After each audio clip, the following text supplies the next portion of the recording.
So, nowadays everybody seems to be really concerned about fitness, and that's from a human perspective and a dog perspective.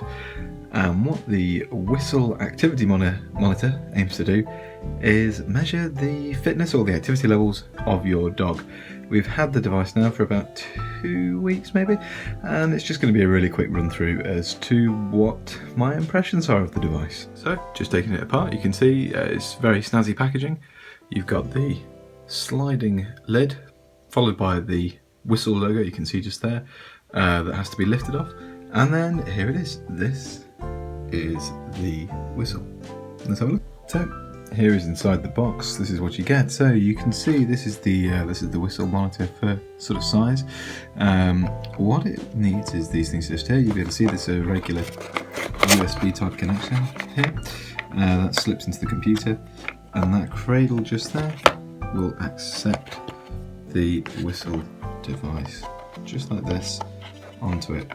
It almost looks like a bit of a hamburger really, and it will sit happily just in there. It's magnetically sealed, and it will start to glow red if it's out of charge, and then it will glow green in that same little ring around the top just there when it's fully charged. Now, just quickly take this off. My concern is this: what happens if the pins get worn over time? It'd be tricky to find a replacement part for that in the UK. That's without looking. This little device here is how the Whistle connects to your collar. Now, I'm not going to try and assemble this one handedly because it will take me forever, plus I don't think I'll be able to do it successfully. What happens is the device slips into there, that locks into place, and then this plastic rubberized material locks around. I'm impressed I'm doing this with one hand. Locks around onto the collar, providing like a bit of a slip thing like this, and that can slide around on the collar. It's perhaps not the most secure ways of attaching an activity monitor to your dog's collar. It seemed to be okay with Roxy's. It didn't ever come off, but it did slide around an awful lot, which, I mean, obviously I can't ask her, but it looked as if it was irritating a little bit. So that's what you get inside the box. So this is the device. It's fairly small. You can see there's my fingernail next to it. It's a little bit bigger than that. It looks really nice, actually, I've got to say. I really like the chrome sort of effect stripes on it, and you can see the matching logo there on the box and also on the Whistle itself. It's moderate thickness, it's not too bad. I would say though it looks considerably better on the larger dogs. It seems to be less inhibitive, it seems to take up less space. Generally speaking, it just doesn't look quite as quite out of place, perhaps you might say, as a smaller fitness monitor might. Now, when you look at the device, you'll notice that there's a unique charging pin on the bottom there. That's a bit of a pain. What that will do is link up to the charger. I'll just show you that in just a moment. And there is a couple of cool features about this. If I press that button just there, I believe that it syncs all of the account activity from the device locally onto the phone. Now, I have noticed that it does not update quite as regularly as other activity monitors might do. It does take a little bit of time to do that. It does it every hour. So it could be a good thing, could be a bad thing. I could see the pros of that as saving a little bit more energy for the device, requiring it to be charged up less often, less frequently. But equally, for those of you that want this moment up to the minute data, then perhaps it's not fantastic. However, if you have Bluetooth on your phone, I believe it is, let's have a look, I'll just double check, don't want to say the wrong thing. Smart Energy. Well, in fact, I tell you, you can pause the video if you're really interested, but so long as your phone is on that list just there, or you have Android 4.0.3 or later, then you should be fine. So let's turn it on. You can see one of the fancy green glowing LEDs just there inside it. I'll press it again, just to let you know that it's syncing.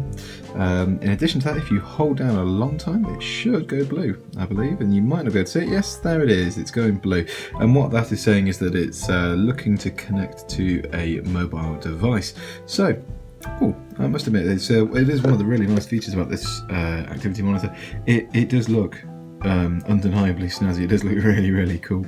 But as I said, on smaller dogs like Roxy, it can be a little bit of a pain. It's just a little bit too large for me personally.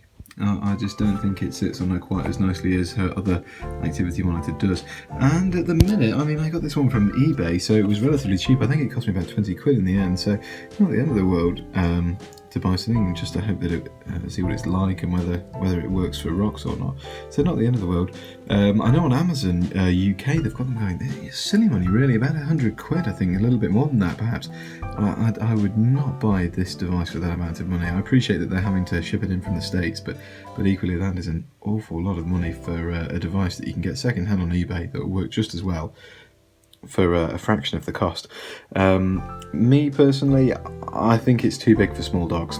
It looks a little bit silly on the collars. It just looks a little bit too large. I appreciate the company themselves have said that it will fit dogs that are sort of a medium and large size and small, but perhaps won't look as good. One of my thoughts overall, well, for 20 quid off of eBay, I don't think you can go far wrong. If you've got a smaller dog, perhaps you might want to look elsewhere, but for the price of a second-hand one off of eBay, as I said, mine was £20, I don't think you can go wrong at all. For those of you that have got medium-sized or larger dogs, just like the Labrador featured on the front here, or anything greater in size than that, perhaps a beagle and up, this device won't stand quite as proud and won't look, well, quite as silly perhaps as it does on a smaller dog. But they seem to have got a really good app. It works really well, the syncing is fantastic, it does look very stylish, looks very sleek. I think from that perspective you can't go far wrong. However, if you were to buy one in, brand new from perhaps Amazon, or if you were to have one in shipped in from the States, again I think the cost there is a bit too high. So second hand from eBay gets a thumbs up. Any other means of getting it, I think you're spending too much money, to be honest with you. I think there's better and cheaper, more affordable and perhaps better built ones elsewhere.